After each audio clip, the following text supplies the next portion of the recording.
Is it possible to utilize LinkedIn to influence 50% of your company's pipeline? What would that look like? Is that even possible? Well, it is. And my guest today is going to tell you how she did it. Check it out. Hey, everyone. Welcome to another great episode of the Sales Evangelist Podcast. I'm your host, Donald C. Kelly, the Sales Evangelist. And I'm so excited for another great episode. I'm so excited to be here with you today. On today's episode, we have Alina Vandenberghe. Alina is the co-founder and co-CEO at Chili Piper. And she has influenced 50% of her company's open pipeline from her LinkedIn. She has over 40,000 followers on LinkedIn, and she has been doing something remarkable when it comes towards capturing attention. And I feel that's where we are right now. We are in this attention-grabbing economy, and I feel that there's so many things that we can do to be able to do a better job of getting people to come to the table and to have real discussion with us. And to help move needles when it comes to deals. For so long, we have utilized LinkedIn, but so many people just utilize it as a lead generation source in the sense of using Sales Navigator or spamming. But there's more that we can do. And as you heard on the other episode with Michael Manzura, and as you heard on the other episode when I had folks from executives from other large organization, influence is critical and it's important nowadays. As we dive into this episode, though, you'll get a chance to hear why she's so passionate about this. You can go on LinkedIn and see some of the things. She started off from an intern now, she grew up to be an SVP of sales and now co-founder of an organization. She knows what she's talking about when it comes to sales, but even more so, she knows what she's talking about when it comes to influencing people to do things. And oh my goodness, it's such a powerful episode. If you haven't subscribed to our podcast, go ahead and do so. We'll notify you every time we drop a new piece of episode. And especially on this one, you need to listen to it all the way through because she has a playbook that she's going to give you, and you'll see how you can utilize this. Let's dive into the episode, see why it's so important to be an influencer into your prospect and how you go about doing it. Alina, welcome to the show. I'm so excited to have you. Lucky me. Well, this is I bragged about you a little bit in a teaser, and you're with Chili Piper doing some really cool things. But one of the things that you've done yourself, and I just had a conversation recently with two people around this idea. You are mastering LinkedIn, your personal LinkedIn, as a lead generation source rather than to rely on a company alone. And I want to tap into that and have a conversation. Is that okay? 100%. I just published a post that says that my LinkedIn activity influences about 50% of open pipeline right now at Chili Piper, which is terrifying and accelerating all at the same time. Your LinkedIn posts are influencing 50% of the company's pipeline. Open pipe, yeah. That's nuts. All the CEOs, nuts, all the executives listening to this right now, the CROs, they're like, we need to know what she's doing. Donald, ask her. So, but before we go into this, I was going to ask why you're so passionate about LinkedIn. And is this an anomaly that is just LinkedIn? And you must have a big audience, like 6 million people following you, right? I have 6 million plus impressions, but I only have 42,000 followers. It's not the number of followers that counts. It's the right kind of follower. And I think that's where most people get the mix up. Like they feel that they have to be like, I don't know, like some Gary Vaynerchuk or somebody big on social to be able to have impact. But here's one of the complaints that I get from folks. And I'm working on a blog post that we're publishing on this. I have people who tell me, I've had healthy discussions, so to speak. But the idea is influencing versus influencer. Because sometimes people get wrapped up in the title, I'm not an influencer, or they see this as someone on YouTube or on TikTok or, shaking their bomb on TikTok or something like that. But they're seeing that as an influencer and say, I'm not an influencer. But but what you just shared is the numbers, the details that your 50% of your social media is influencing 50% of the open pipeline in the company. And that's where I think influence get mixed up with influencer. You should be influencing your potential customers by the things you share. And that's why I love what you shared. Your list doesn't have to be big. Am I making sense on this? 1,000%. And I know what you're saying around the bad connotations with influencers and how it's hard to imagine where we see ourselves, someone like Kardashian who sells lipstick And seeing that, like the influencer, and then here's Alina who influences pipeline. She doesn't influence Yeah. sales on lipstick, right? So On a very abstract product also. I want to do two things, Lena. I'm doing this from a curiosity standpoint. Those make the best episodes. I want to get it from what do you do? What's your process for doing this? And then for just even identifying what you're going to write about and so forth, or what kind of content you create. And then I want to get if a leader or a sales rep is thinking about doing it, what can they do? But I want to go. How long have you been doing sharing content on LinkedIn specifically? Around 2 years and a half. And I want to preface that I was completely terrified by posting before, and I Why? definitely hate attention also. Why were you hesitant about posting? I was terrified, not hesitant. Like it was fear of death and fear of posting. It wasn't like something in I was slightly afraid of. Was it because you didn't feel like you didn't want to sound like you didn't like you knew too much, or was it you didn't feel like people were going to resonate with it? What was it that biggest hesitation though? Just my childhood traumas. Just my childhood traumas. I never seek to be in the center of attention because if I Yeah. was, then I would get into trouble. So I learned to shut Hmm. up as a child. But deeper than that, I had a very typical engineer personality where I would not look people in the eyes. I would never seek to have conversations with people. I was like very introverted and very terrified by public audience and being on stage or anywhere. But that changed in 2021, close to 2022, when the war broke in Ukraine. And I got really passionate about the subject. I got really passionate about wanting to help. I helped mothers at the borders with their children. I deployed money in the service of the cause. And I saw, oh, shoot, by not talking, I'm missing an opportunity to help. And that's where things like got reframed for me. Okay, talking doesn't equal with punishment or vengeance or labeling.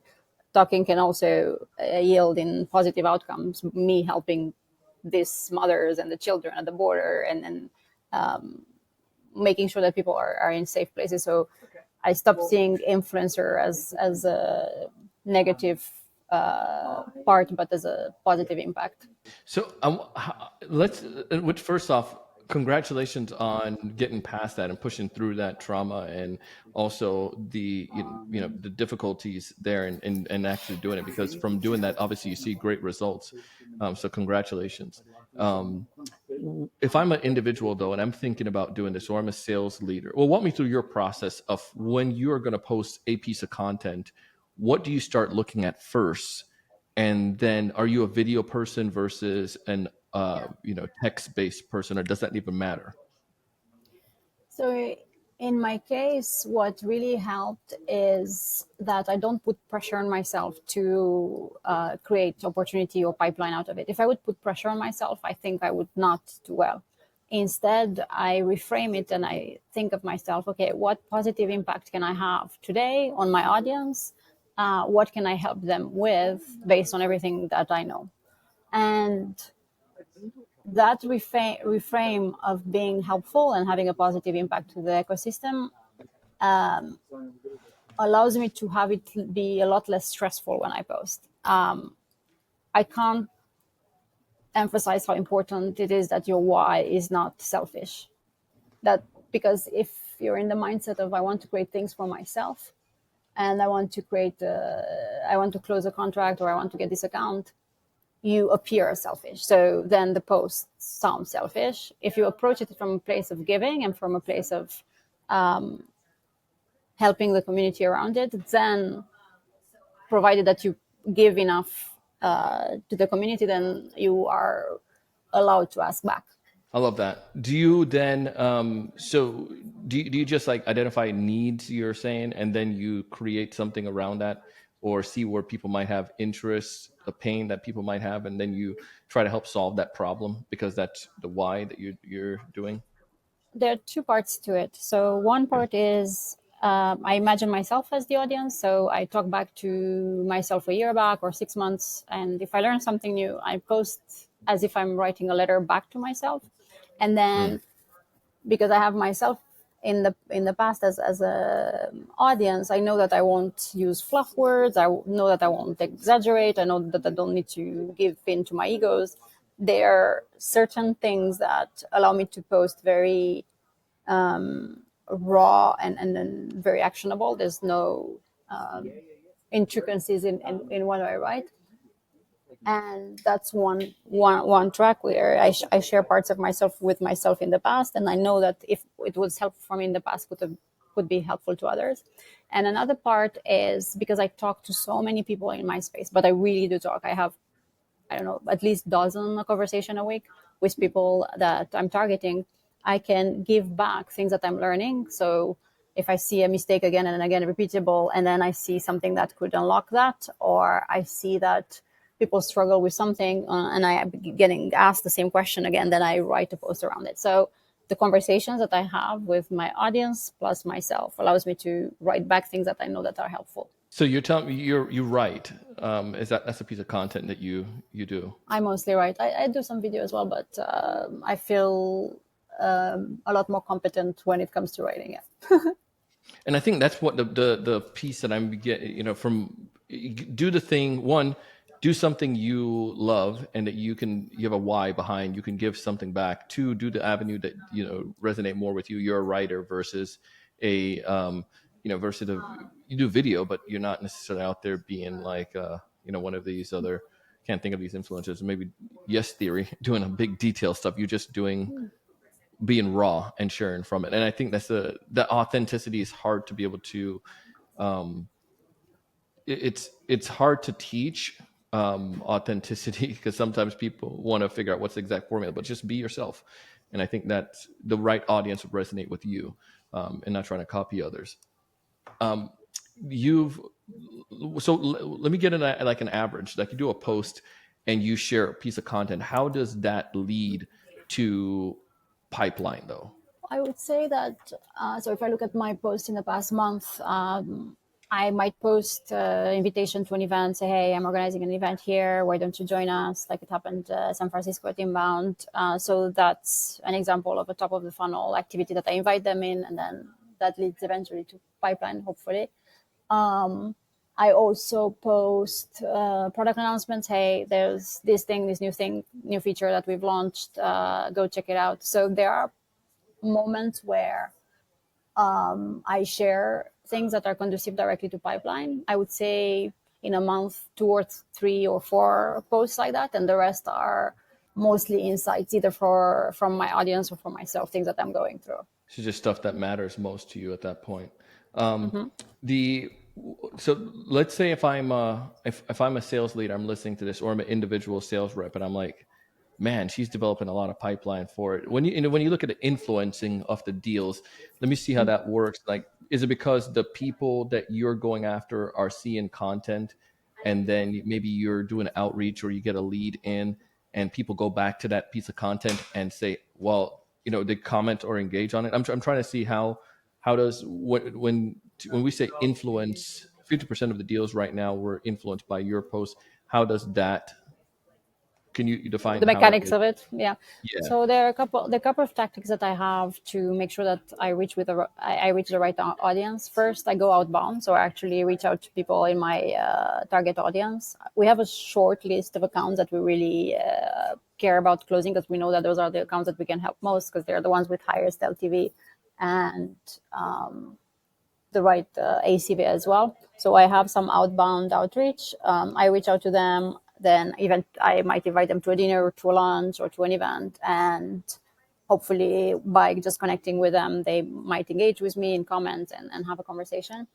Then I also comment a lot. I actually spend, I would say, about half of my time on LinkedIn commenting, and I think that that helps a lot my reach, because it's not disingenuous. It's me commenting and then being there for our audience, understanding what they care about, understanding what they post. So for me, it's education in addition to something that's good outbound. And it could be simple things. It could be just cheering somebody on getting a new job or an event. We all need support, so it doesn't have to be highly complicated. What I do a lot is joke, which I know can get me in trouble, but I make a lot of bad jokes. I don't know. So sometimes I get like one time on a bad joke, I got like 60,000 impressions on a comment, and I got a lot of followers out of that. So I crack myself up. I actually think that it's one of the main reasons why I'm able to be successful on social media is because I really enjoy it. Like I really have fun with it, and it Yeah. shows. And if I would be half lukewarm about it and I would just do it because my team asks me to, I would not get any results. For me, it's generally fun. So I crack myself up, I have conversation, I learn. Back to the funnel. So if somebody then engages in a conversation in my comments, and I do that a lot, like my posts have a lot of conversations and we talk about all sorts of things.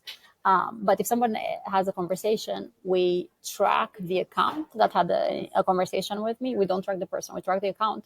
And then we see if that account, that's how we actually measure influence. We see if that account has an open opportunity with us. And if that conversation has influence to some extent, the open pipe. It's not fully precise, but it helps us to identify that touch. But I think that's the critical part, Alina. Like when you can see like I do this all the time. I get an email from somebody, I copy their domain, and then I go and see if I can find anything about them or that company. So I think it's probably more accurate than you probably can imagine, right? With that influence, it's probably more. But that's a powerful mechanism to look at it. If the account is in your system, that account in some way is being impacted, and I love that. Um, I'm a sales leader, I'm listening to this, or I'm a sales rep, and I'm thinking, you know what? I just don't feel like I have anything worth posting. So let's do an experiment. Um, I'm in manufacturing industry, and we do make the knives. I know a client in this space, and it sounds boring, Mm-hmm. right? They cut toilet paper essentially, like the big factories, and they cut toilet papers in their different roles. Well, they sell the knives in the paper industry, that type of world, big knives. Um, what if I'm let's experiment, what could I work on if I'm going to do content to my niche in that on LinkedIn without saying, Well, hey, check out knives or buy our stuff? well, first of all, I think a lot of people will be curious what a sales role looks like when, like, what the objection handling for knives is, and like how do you identify pain. That would be super content to read for us who are geeky like that on the sales process. What I would do and what I do is that every evening when I go home and I put my kids to bed, I think, okay, what is it that I've learned today? What is some insight that was interesting from my day today? And I write it down on my phone. And I have a lot of things that I learned through the day. And what happens in the morning is that I pick one that has resonated with me later, and I write back to myself, oh, I can't believe that I've learned this piece and this piece and this, and this is how I think about it now. Or I got so much better at objection handling because I did this one thing, or I use this particular language because I've learned this book. Anything that makes you better as a salesperson, that you realize that you've improved your craft, that's something that you give back to the community. It might not be to your ICP first, but it's still someone that you understand really well, so you can start learning how to write and learning how to get engagement just for the things that you know how to do well. And then once you get better at that, and it takes some time, for me it took a year to post again and again and again before I started to finally read somewhat decent. I still don't consider myself a writer. I still don't think I write really well. I think that the reason why people resonate is because it's just raw. Like I put notes Hmm. from my phone. It's not edited. It's not ChatGPT.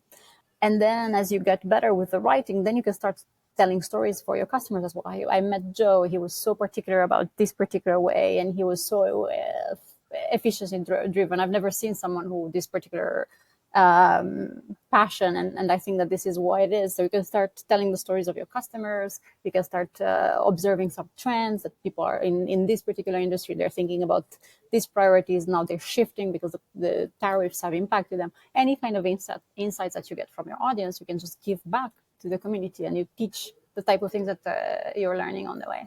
It doesn't have to be big. Love it. And I love that component. It doesn't have to be big. How often are you posting? I observe that whenever I post because I have to, the posts are kind of wonky and they're half-assed, so they don't sound really good. So I only post if I have the time to post and engage, and I have passion for the subject. And I'm observing that these days it's like 2 to 3 times a week. Yeah. That's what works for me. In the past, I would post a lot more because I was still learning to write. I would post even 7 times a week. maybe even more. But it was only because I was literally just learning. The biggest thing I took from today is the be authentic, and to help people. If you can be authentic and help people, you can create whatever formula after that. But if you can do that, it leads to the end results. And I'm absolutely I love this. Congratulations on the success that you guys are seeing at Chili Piper. If there's one major takeaway you would like somebody to leave with from our conversation, what's that one major piece of advice? I loved how you summarized the authenticity and the helpfulness. I would say that a big piece of being able to show up authentically is being able to do that even outside of the camera, and doing that with your colleagues, doing that with your friends, doing that to yourself, to recognize that there are a lot of quirks to your personality. You might be labeled weird in some circles, you might not have all the right answers, but the more you learn to accept that version of yourself the way it is, then you feel a lot safer to do that online as well. I would say that the exercise of showing up as you are is it has to be a muscle that you take steps on in real life as well. Alina, what's the best way to get a hold of you? I know we'll definitely put LinkedIn on there. Yeah, LinkedIn, it's definitely myself, and I make jokes in the comments with you. You can engage. And then I also have Notion page, a Notion page where I documented all my process with more details around how we do the measurements, and how I approach really difficult topics like politics these days on LinkedIn, and some other difficult ones. So I can leave that as a resource as well. I love it. We're going to put that in the show notes. I'm going to go check it out, see if I can borrow some of your ideas. So, Elena, thank you so much for coming on the show today. Really appreciate it.